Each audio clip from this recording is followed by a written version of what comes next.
Amy, it was hard for those who saw this little girl left locked inside a car right out here in this parking lot. Now tonight, you can still see some of the broken glass. You can also feel the heat of the day coming off this blacktop parking lot tonight. But this is nothing compared to what it was like yesterday when the heat index was 110 in Kansas City. Inside, detectives found a 4-year-old and a 6-year-old inside of a wooden crate about the same size as the box on the back of this truck.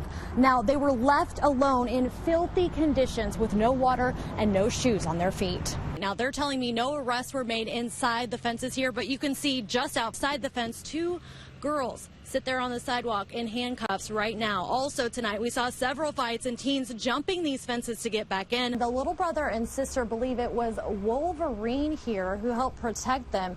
They found him and this book inside of their toy box that took a bullet. They also found that bullet inside of their toy box. Bricks and debris from this building collapse mean that the roads are shut down here in Butler tonight. Now, there were storms around the same time, and it was thought that lightning caused all of this damage. You can see this home behind me hit at least 20 times with bullets.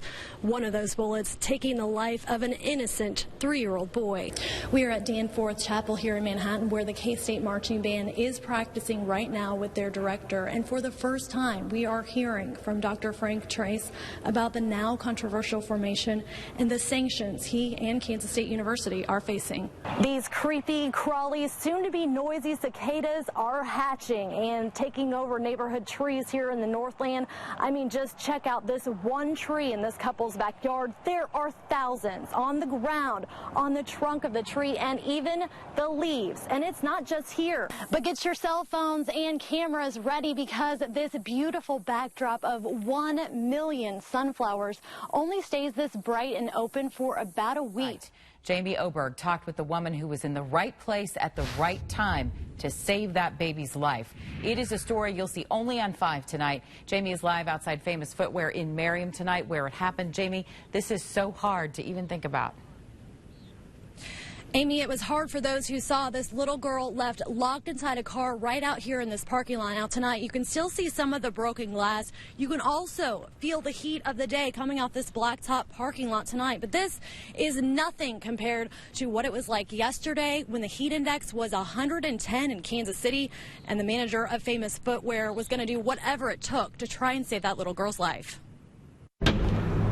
In the cell phone video, you can hear and see the desperate attempts to break a car window. That woman swinging a tire iron is Sarah Orpeza. It was just very, very emotional for all of us that were around. The manager at Famous Footwear was ringing someone up at 4:15 when one of her workers ran inside screaming for help. The windows were totally up. All the doors were locked. She was covered in sweat. Like, when I looked in the window, she pulled her hair back and sweat was just drip, drip, drip. I was just getting so mad that it wouldn't break. And I was just praying, like, break the window. She's going to die. This video only shows seconds of the 2 to 3 minutes Sarah says it took to even get a crack. Every whack at the window felt like an eternity for the mom of 2 trying to save this girl's life. She was crying, and she was like, she was drenched in sweat. Like, her shoes were wet. Like, she was so drenched in sweat. And I just started crying. Tears only turned to anger, she says, as the couple supposedly caring for the little girl came inside the shoe store. No emotion at all whatsoever. They sat there, and the only question that they had for the police is if insurance was going to cover the window that we broke. That's the only question that they asked the cops. The manager here and police told that couple to leave the store, and the 2-year-old was picked up by her godmother. A police officer bought diapers for the baby, as the manager here says the little girl desperately needed a changing. Police ticketed the couple for child endangerment, and the case is going to Johnson County District Court. Now, Amy, this also just happened again today as Merriam police were called out to the IKEA parking lot garage. They say 2 kids under the age of 10 were left inside of a car there. The windows were down, but those parents were ticketed as well. Live in Merriam, Jamie Oberg, KCTV 5 News. New tonight, an inside look at the crate and cave where 2 children were found. The owner of the business talking only to KCTV 5. Good evening, I'm Amy Anderson. Right now, the mother of those 2 children is in jail. 24-year-old Brittany McGrower is charged with child neglect and admitted to police she and her 2 little boys had been staying in the caves for several days. KCTV5's Jamie Oberg is live with the exclusive interview with the man who owns that business. Jamie. Amy, we spent a lot of time in these caves today. Now, the owner says the boys were not living here and were not left alone, but officers say differently, and they arrested that mom for child neglect. This is the wooden crate. The Underground Diesel owner, Sean Dale, showed us around, but did not want to show his face on camera. The video clearly shows, that they arrived that morning, clean, fed, at no time were they unsupervised. I just don't understand the reasoning, to take them. Dale tells us the 2 boys would play inside the caves while their mom worked at his shop.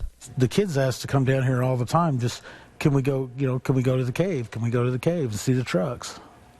We thought, well, since she was here and didn't have a sitter at the time, that instead of having them just run amok in the shop, which could be, hazardous, that maybe we'd get them a little area where they could have their own to watch movies or play with their toy cars out in front of or whatever. The 4- and 6-year-old were taken when sheriff's deputies came looking for stolen car parts, but officers say they found the children by themselves in filthy conditions with no water and no shoes on their feet. It's just absolutely ridiculous that it would be put out there that these kids have been here for days with no food, no water, in a dungeness environment. It's just ridiculous. There's no doors, there's no hinges, there's no restrictions, there's no, you guys can't come out of there. They're free to come and go out of it as they please. You can see the little bare feet in this video, but Dale points out here you can see the kids have cereal when they first arrive. About an hour later, the owner gets cut and mom leaves to go to the hospital with him. She runs out to the truck behind me and rushes me to the emergency room. There are 2 adults here, of which she said, okay, hey, the boys are asleep, just keep an eye on them, we'll be back. I need to get him to the hospital. He's injured. You can see the boys are excited here talking to officers who say the boys told them they live in the cave, and their mother told officers they had been staying here several days. Dale says that is not the case. They had been occasioned that they had been here overnight, but by no means were they living here at all. Dale says the mom is a friend of his, and she and the boys moved here from Florida in June. He says the boys were staying at a hotel with their grandparents, but they are in protective custody tonight. Live in Kansas City, Missouri, Jamie Oberg, KCTV5 News. New at 5, the mom accused of keeping her 2 boys in a crate in a cave just walked out of her first court appearance. You can see her there with the red hair walking in that black T-shirt. And we were there as Brittany McGrower faced some very serious charges after some pretty disturbing allegations. KCTV5's Jamie Oberg joins us live from 13th and Cherry with what happened in court. Jamie. We are live at the Jackson County Detention Center where 24-year-old Brittany McGrower just walked out of jail, and we asked her what she had to say. Everybody in E-Block, just leave me alone. Any response to the charges? You guys back up, man. Is letting her out without bond while she faces charges, but we did talk to her family today. This is the mom who was charged with child neglect. Police say when they went to look for stolen parts, they found her 2 boys, ages 4 and 6, in a Missouri cave alone. She loves her boys. I miss my grandsons now, bad. But we've got each other. We'll get through this. It's really hard right now. Her father and the boy's grandfather says his daughter did not do anything wrong and is a great mother. There's not ever been a time that them boys are in harm's way. They're spoiled, if anything, and well loved, well taken care of, and hard to keep shoes on their feet. In court today, the Jackson County prosecutor requested McGrower's release, and the judge granted it. The mom does not have to pay bond. Her father was ready to hire an attorney and says his daughter lost a baby to SIDS in Florida, and he moved her here with the boys to Kansas City, where they all lived in a hotel. Get her, clear her name, and get the boys back and back on track. I've been talking to her parents all day today. As you can imagine, they are elated that their daughter has been released from jail tonight. They tell me that the boys are in the custody of their father right now, but they say they are ready to fight for those boys, and they say that Brittany loves her kids more than anything. Live downtown, Jamie Oberg, KCTV 5 News. Ellen, he walked from this pond to 169 with a group of friends. His friends made it across. He did not. Those friends rushed to a woman's apartment nearby, pleading for help. I walked down to the sidewalk and 2 boys came running up and they were screaming and crying and saying, "He got hit, he got hit." Latasha Gutierrez just moved here a month ago. But already she has heard and seen a lot of people crossing the highway by her apartment. One bad decision and, it cost a young boy his entire life and future. The mom of 2 young boys can't imagine the pain of losing a child, but could hear and see that pain as friends and family got to the scene.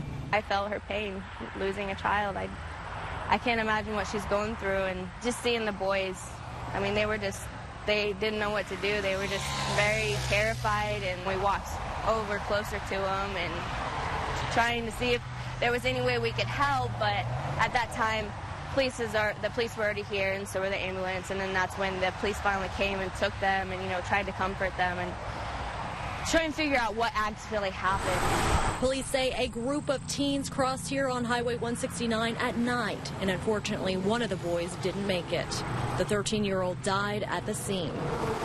They've gone to the part of putting a fence here, and it should be common sense not to run across a busy highway like this. The driver stopped, and police don't believe a citation will be issued. Right now, police are not releasing the name of the 13-year-old boy who died out here.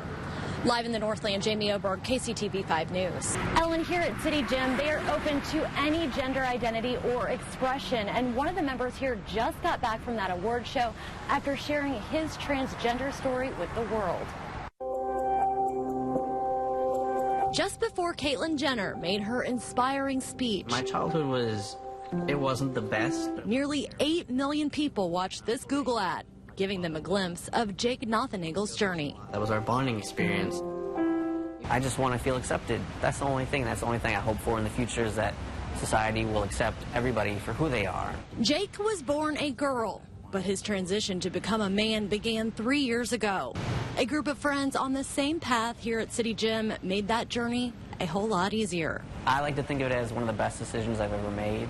I don't regret it, and it's made me a better person. It's made me happier. It's made me open up. My voice is starting to drop. Jake says opening up to a worldwide audience was the tougher decision. If this goes public and this goes live and this goes national, there's a chance that, I could get some negative backlash. But at the same time, my thought process was, this could also really help somebody. This could also really change the world. Jake hopes this ad will also show how accepting Kansas City is and opens hearts and minds around the world. I hope that in the future it isn't, that it's accepted everywhere. I mean, it's been a once-in-a-lifetime experience, and I felt, really humbled. Support groups meet and work out here in different cycles. To learn more, go to our website, kctv5.com.